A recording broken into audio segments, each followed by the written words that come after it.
Good evening, Mind Trippers, and welcome back to another episode. We are so excited on our topic tonight on habits and changing your life and how to get out of the rut that you might be in. Absolutely. So I think so many of us find ourselves getting stuck and like not knowing what to do, not having to break out of those habits, not knowing how to develop consistency. So that's what we're going to, get on the topic of tonight and start digging deep with that. So let's get started with the Bible verse that's going to influence, the way that we talk about this topic today. And that's Deuteronomy Chapter 2, verse 3. You have been circling this mountain for too long. Now it's time to go north. When I think about that Bible verse, it speaks to me, and it speaks to the fact that so many people are continuously going in circles and round and round and round and just not knowing how to get out of it. They're kind of stuck in this, woe is me. I wasn't given any of the resources to get out, or whatever the excuses that they have. But enough is enough, right? Enough is enough. Enough is enough. And I think especially now in this time when we are maybe a little bit more constrained, if you have kids, they may be going back to school hybrid or staying at home or whatever the case may be. It's even a bigger, I think it's exacerbated, whether we have good habits or bad habits. Now is the time it's showing up, especially in 2020. Absolutely. So when we think about changing our habits or, making the move from being unhealthy to healthy, a quote comes to mind for me. And that quote is, most people want to avoid pain, and discipline is usually painful.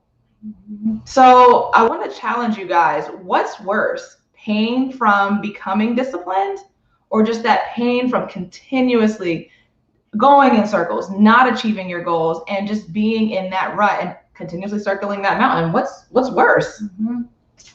So, this leads us into, we're going to, in this episode today, give you very succinct and direct ways to achieve your goals. Things that we do with our clients all of the time. But first, I kind of want to start out with a story in why we choose the methodologies that we do sometimes. So from 1908 until 2003, the British cycling team was not the greatest. They hadn't won a medal since 1908. They were struggling. In fact, they were doing so terribly that many European bike salesmen manufacturers would not sell to the British cycling team because they were afraid that people would stop buying their products. That's how embarrassing they were.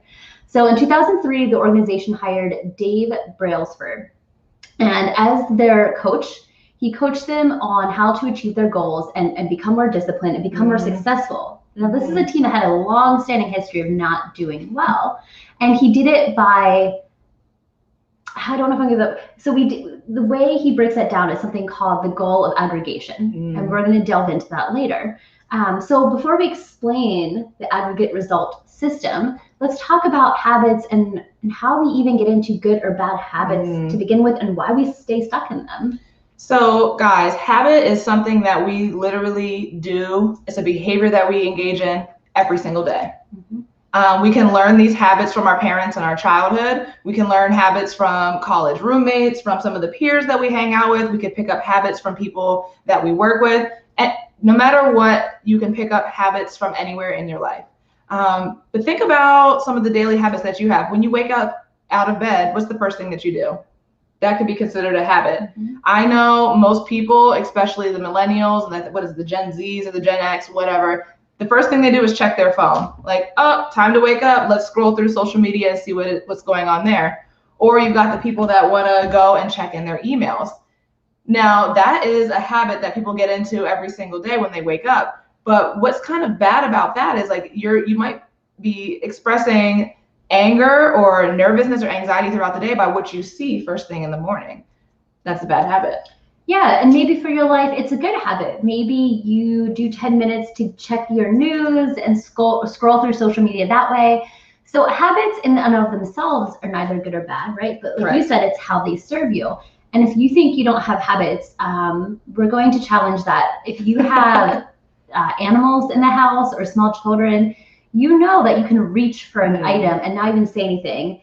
and Habit. an animal or a child knows exactly what you're going for, right? Like if I reach for my hat, my puppy, who's only a few months old, knows we're going for a walk. Like that's my walking hat.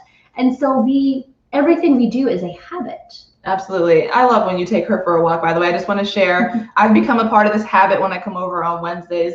It's so cute when she grabs her hat or grabs the keys and her little ears just pop up and she comes running. But that's the power of habit. The things that you do every single day that create a behavior for you or create a result or a reward. So many of us, pick up certain habits because there is going to be a reward at the end of that action. Yeah, and here's the thing with habits, it's achieving your goals has little to do with the goals that you set for yourself. It's the systems we have to achieve them. And sadly, most of our systems are poor habits.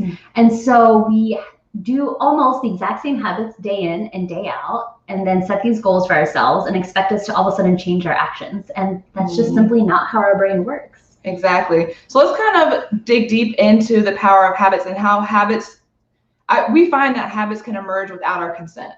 So I'm thinking of some of the bad habits that I have, being a procrastinator, right? She's smiling and laughing. As I was getting my master's degree, there was always assignments due on Sundays. But I had the whole entire week to sit down, plan it out, maybe write a page or two a day to be able to be completed on Sunday. But nope, Taylor would always wait until Sunday evening. I think the assignments were due like 11:59 p.m. I would sit down to start writing about 5 p.m. Because to me at that time, friendship was very important. Hanging out with my friends, dinner dates, breakfast in the morning, church, those type of things. So the habit that I created was, putting, less important things before my schoolwork. And then I would procrastinate and not start my 5, 10, 20 page paper until Sunday at 5 p.m. And that would create so much stress. It did serve me, and I'm going to steal your quote. What's gotten me this far only got me that far, if you will. And I just realized that was kind of a habit that I needed to break. Why? Because even though, and I'm going to answer your why. The reward that influenced me to continue doing that is I would always get hundreds on the paper. So I'm like, okay, I would do it last minute, type super fast, get it all done. The reward was 100. So it was hard for me to change that habit. But why did I need to change it? Because I was evolving into a different area of my life. I just got recently hired to do domestic violence work. And it came with a lot of paperwork, a lot of research in the background. And there's no way I could have waited last minute to present those results in those research reports. So I had to change. Yeah. And so like you had said, at one point that had served you. At one point it did. And then, as you developed into your PhD and got a new job, it stopped serving you. And breaking that habit was super hard. So like you said, cravings, we have a craving to do something, right? You had a craving for socialization. It created this habit of doing your paper last minute, which created the action of, I'm going to wait till Sunday night. And the reward was you got to do everything you wanted. Yes. So that's how you gave the example of a bad habit you had. For self-disclosure, I have a lack of good habit. And so in a similar vein, through my master's and even through all the coursework pretty much of my PhD, I never really had to study. Things just kind of came naturally, this field came naturally. And so I never got into the good habit of sitting down and studying and working for something academically. And so now when it came time to do my manuscript, which is what I'm writing now, I find myself really struggling to get into the good habit of studying and pacing myself and working for something academically because I've never had to. And so you had talked about creating a bad habit. And in the same vein, I just had a lack of a good habit, but sadly it put us in the same field of just not getting us where we needed to go. Absolutely. And just like the power of habit, again, reinforces the cravings, the action, and the reward. The power of planning and scheduling is something that needs to kind of be discussed as well to stop us from continuously circling that mountain and getting nowhere and getting stuck. I hear so many of our clients say, oh, Taylor and Nikki, I've tried the planner thing before. I've tried to write down, what I need to do for the day, but I don't feel a sense of freedom with that. And to which we point out, well, what's next? Because you're stuck. You're continuing, I can't talk today. You're continuing to circle this mountain and get nowhere. To me, the power of planning and scheduling works wonders. Maybe you need to become a part of the 5 a.m. club. I think that's a book that they recommend that all high achievers or entrepreneurs read, but that's just a book about setting up good habits for yourself. Wake up early in the morning so that you can achieve everything you need to do. But along with that comes planning. Maybe you can plan when you wake up at 5 a.m. or maybe you can do it the night before. But nonetheless, when you have something written out about what you're going to be doing hour by hour, I think that is the first step in getting you out of that rut. So we talked about how we have cravings, and that leads to habits, actions, and rewards. And we kind of either get in a good habit circle or a bad habit circle. So for those of you who follow us, this sounds very much like the cognitive behavioral therapy triangle, because it essentially is, right? We have so the CBT triangles, we have a thought that creates a feeling, that creates an action, and we get stuck in that. Same with habits. We have cravings that create habits, actions, and rewards. And like I said, we either get stuck in good or bad circles. So how do we break out of it? We're going to give you 4 easy steps. The first one, though, is most of us fall off the wagon because we set a goal. So let's say our goal is to lose weight.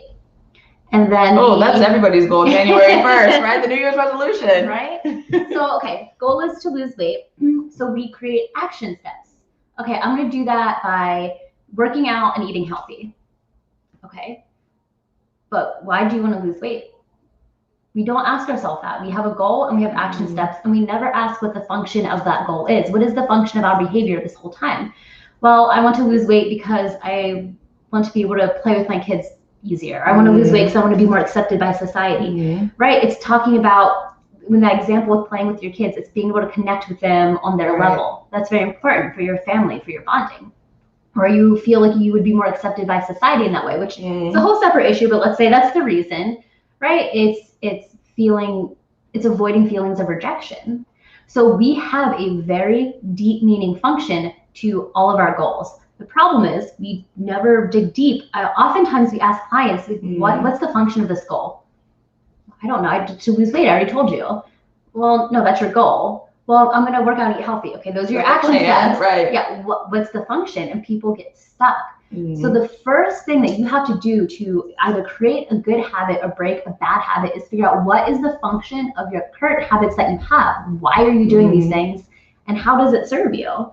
I think that's an important topic to share with you guys and work through and provide those tips, because January 2021 is right around the corner, right? And so many of you are going to be sitting down and deciding, okay, what are my goals for this year? What do I want to do? Do I want to stop procrastinating? Do I want to be more productive? Do I want to lose weight? Do I want to become a healthier individual? All of those things are great, but you have to understand why, that purpose, where that comes from for you. I know we wrote a newsletter on this maybe about a year ago. So I can't remember the exact statistic, but something as high as like 88% of people that set New Year's resolutions are done by February 1st. And that's because of what Nikki just shared with us. What is the function of your goal? Why? What is your why, basically? Yeah, and you might have to ask yourself why a few times. I know we do this with clients all the time. You know, your goal might be, okay, I want to save money. And you have all the action steps on how you're going to do it. Why? Well, so I have more money, or a savings account. Okay, why do you want more money? Well, so I can travel. Even that's not enough. Why? Why is that important to you? Because I love meeting new people, because I love learning new things, because it lights me up, because it breaks me out of my routine. That's your why. So you may have to ask yourself why a few times to really figure out what is the root function of that and how it's affecting you. Absolutely. I like that you said this. What is your why? That brings me back to what we said earlier with those, what did you call it? You didn't call it bad habits. You called it like the opposite of bad habits. How did you describe that for yourself? A lack of good habits. A lack of good habits, however you want to reword it. But like we had to ask ourselves why, because like you said, we were kind of getting stuck in those lack of good habits for sitting down and studying and researching. We had to both challenge each other, because there was points where she kept going in circles, like, oh, I'm still stuck on this page number, or I don't feel like doing this, continuously going around that mountain. I think one day I closed the laptop and said, I'm going to take a nap now. Yes, she did. And then there was one time where I closed the laptop, I was like, hey, want to order sushi? But we really had to sit with each other and challenge each other and say, what's your why? Like, why do you want to finish this? What's the function of this goal for you? Why do you want to complete your manuscript? And once you attach yourself to that meaning, it kind of sets you up and it creates that willpower for you to push past any obstacles that might come up, push past those bad habits or lack of good habits. I have to poke fun at you for that. Push past any of those habits that continuously keep you in that rut or pull you down. And you also might find, when you find the function of your behavior, that the reason you're not achieving your goal is because it's not actually that meaningful to you. So if you figure out, let's go back to the weight loss goal. If you figure out the function of your goal was so you could fit in, or so people would view you as skinnier, but maybe that's not as important to you and you're not worried about rejection, well, that's why you're not able to achieve that goal, because the function of it actually is not serving you and it's not important to you. So a lot of times we set goals that we don't necessarily want. We just think we want on the surface level. So digging deep is really everything in achieving your goal or not. That's the first thing you have to do. Absolutely. And that reminds me of the quote that we shared when we just opened up this show with you guys. And that's most people want to avoid pain, and discipline is usually painful. So again, that first step of making that decision to, okay, I need to dig deep, understand what the function of my goal is, what I want. How do I set up discipline so that I can follow through, create willpower? It's going to be painful, but I think the more you do it and the more you practice it daily, the easier it gets. And again, guys, what's more painful, discipline or continuing to be stuck? And you use the word willpower, right? So we know willpower is stronger than any habit that we have. How do you get willpower? Willpower I equate to motivation. So we can use this in this term interchangeably in this sense. So we are not going to have willpower or motivation unless we have the function of why we're doing it. Plain and simple. Right. On the topic of willpower, willpower has a stronghold in our brains. That's why some people are kind of predispositioned to become addicted to different things. There's so many different addictions out there: food, gambling. What are some other examples? I don't know. Substance use. Substance abuse, smoking. So once you have kind of identified that habit that you want to change, that thing that maybe you are addicted to, and realize, okay, enough's enough. I'm tired of this. I need something new. Once you identify what that is, the responsibility is on you to change. So how do we change? We talked about first identifying the function, and then we're going to give you 3 easy steps underneath of that. And we're going to follow the model of the aggregation of marginal gains. So that's what I talked about earlier. So when Dave Brailsford came into the British cycling team, right, he coached them to win lots of amazing medals after this using the aggregation of marginal gains. What that means in a nutshell is if you break down your goals into the different skill sets that you need, not the action steps, the skill sets that you need to achieve that goal. And then you increase by 1% every day.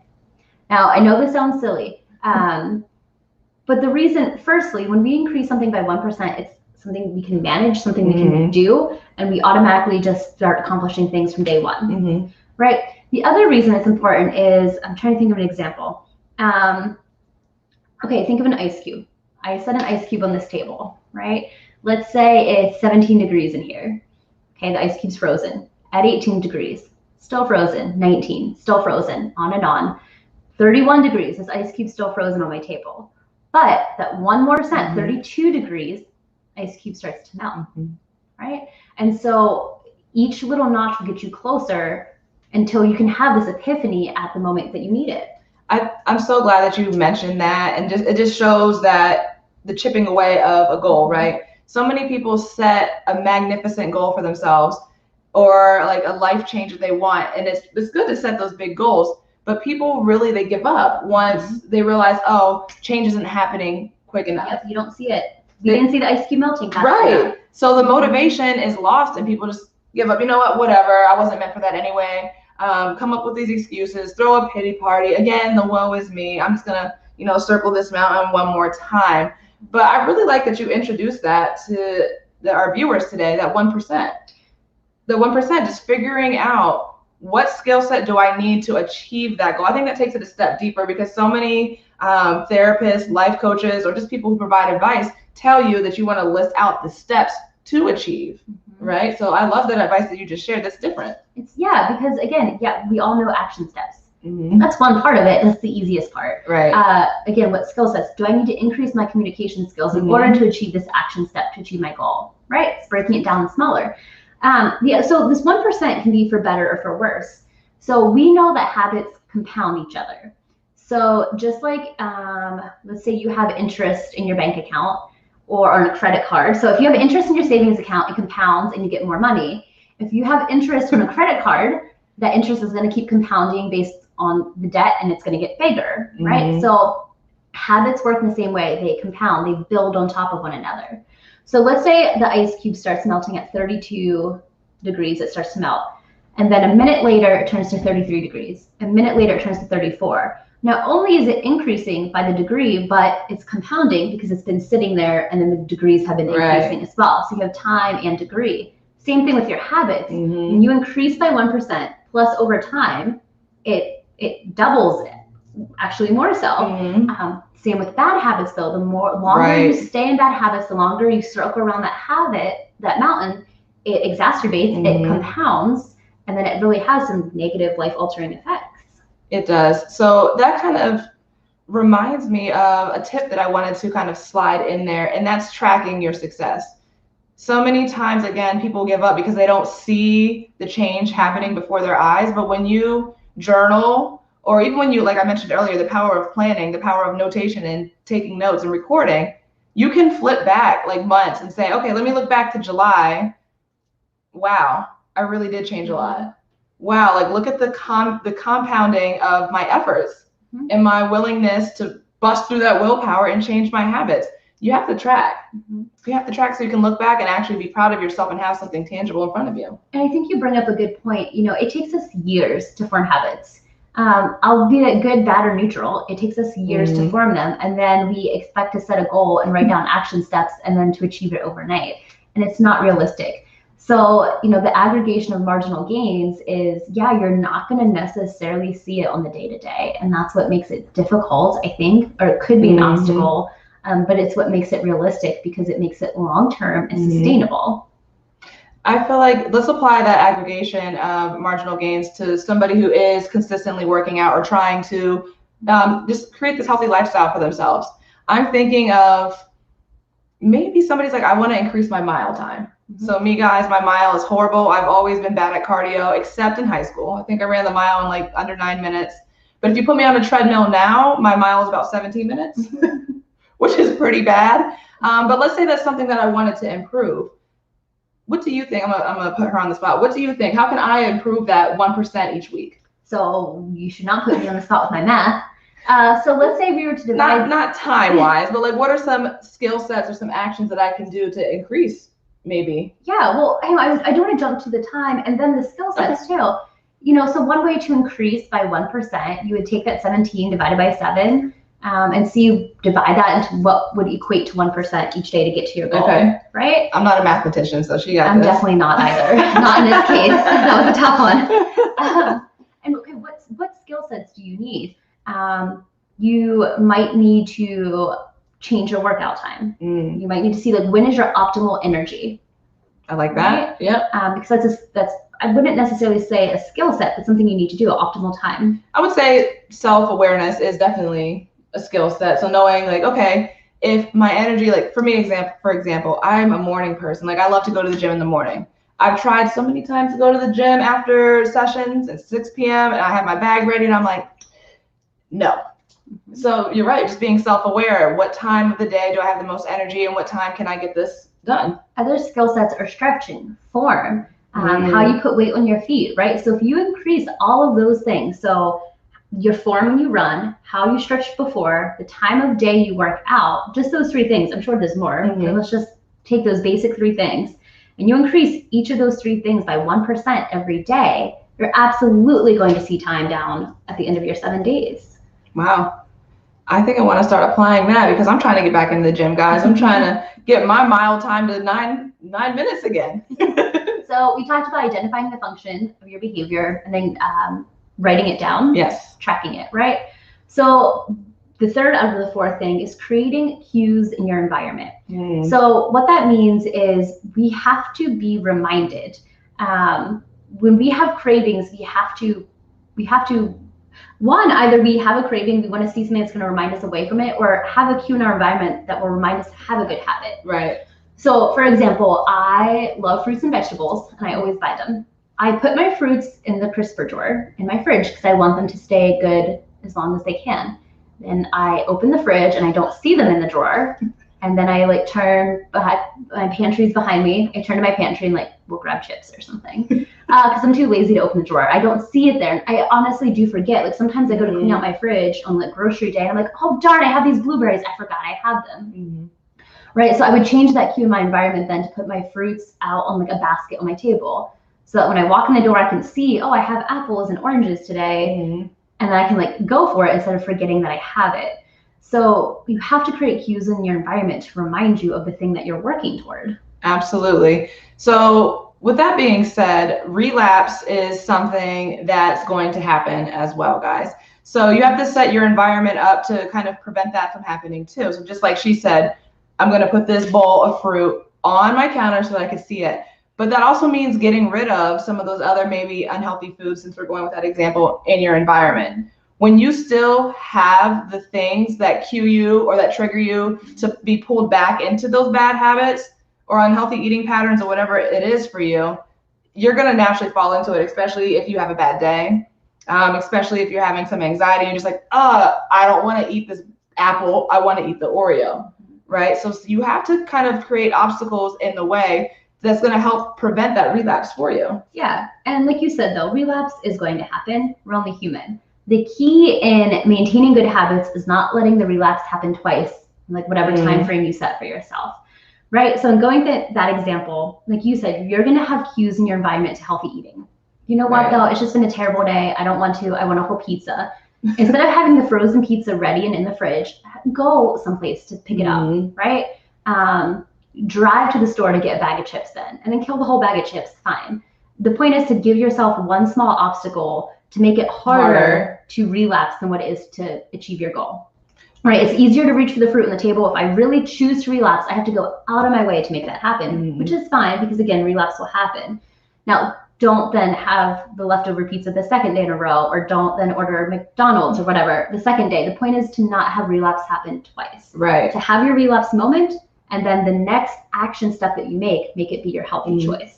That falls back into the power of planning as well, guys. If you're trying to shift from a bad habit to a good habit, again, creating those obstacles that come up, but planning for when that happens. What happens if I relapse? What happens if I'm feeling like I want to? I love that you said with the bad food example, having to actually go to the store. I think that's going to deter a lot of people, because once you come home for the day, you want to be home for the day. You don't want to run back out to Giant or Wise and grab a bag of Oreos. You might just be like, you know what? Fine. I'm just going to chop up this apple and just pretend it's an Oreo, right? So you have to plan for those things. Does that work for you? I will be honest. So I started this fitness challenge October 1st, and I kind of got rid of all the bad food except for, what does Tommy eat? Utz's barbecue Middlesworth chips. I don't know. Anyway, got rid of all the bad food, and I filled my fridge with blueberries, strawberries, raspberries, almonds, all that stuff. And that's what I go to now because it's there. So I think I did do good with that. But if I had the Oreos, I might actually have went for those over the healthy stuff, to be honest. But that's the power of planning. If you know what your goal is, you know what the function or what your why is behind that, you can set yourself up for success, and you can fight through that willpower, that nagging voice in your ear that's saying, hey, don't you want this Oreo? Don't you want to eat this pizza? It's just a way to help yourself, not continue being in that rut or going around that circle. Yeah, and I think you bring up a good point in that a lot of us plan for how to achieve our goals, and we have action steps, and most of us don't plan for relapse. And then that's where we get messed up. Well, because we didn't plan for relapse, you went and got that pizza, and then you went to the store and got 3 containers of ice cream because they were on sale. So now you have 2 extra containers in your fridge, and now it's an easy go-to. We didn't plan for what happens when we messed up, because we will mess up, right? And that is okay, and that is normal. And so in that planning and preparation, you have to plan for relapse. And that is one of the keys to maintaining good habits. Absolutely. Because when you plan for relapse happens, it goes away, and then you move on, and it doesn't then create a bad habit again. Absolutely. And that's where discipline comes in as well. So many people struggle with discipline and consistency just because maybe they don't know where to start. But we're here to tell you guys, you got to make the first step. Stop stepping back into safety. There's that quote that we give you guys, I think almost every show, and that's at any given moment, you have two options. You can step forward into growth or step back into safety. Stop stepping back into safety. Make that first step. Do that 1% each day, each week, whatever works best for you, and develop those habits of consistency. Develop those habits of discipline for yourself. And I'm telling you, you're going to see so much change come from that. Yeah, and know why you're doing it and plan for what happens when you mess up. Oh my gosh. If you take away those 4 things today, I guarantee that you can actually start achieving your goals instead of circling that mountain over and over. Absolutely. So guys, I always like to call on you down below. Share with us some of the things that have you stuck. Share with us, you're just tired of circling and circling. You just don't know which way is north. Like the Bible verse calls, it's time to go north. Maybe you don't know what north is for you. Please share with us in the comments or reach out to us, and we want to help guide you through that. We want to help create this plan for you. We want to help uncover the function of your goal so that you can, achieve the things that you've always wanted for yourself. Again, I think the pain of not achieving your goals is way worse than developing consistency and discipline in your life. Absolutely. Right. So guys, as always, please follow us on at Bryant and Katsaounis Life Coaching on Facebook. And then on Instagram, you can find us at BKLLC19. You can also go to our website at www.visiondrivencoaching.com. One last thing, guys, I apologize. So there's this book that we wanted to recommend to you, and that's called The Power of Habit by Charles Duhigg. The last name is spelled D-U-H-I-G-G. Not really sure how to pronounce that, but he kind of digs deeper into the power of habit and what that looks like, helping you break down the bad habits versus the good habits and exploring some of those things for you. Yeah, so if you enjoyed the show today, definitely check that out, and it might be able to help evolve you a little bit more and to understand at a deeper level how to break some of those bad habits. All right, so as always, guys, catch us next Wednesday at 4:30, where we explore the connections between mindsets and mental health. 2 o'clock next Wednesday. Oh, that's right. Big announcement. Oh, thank you so much. Big announcement. Yes, for everybody that is watching, we are switching our time from 4:30 to 2 p.m. We are keeping Wednesdays.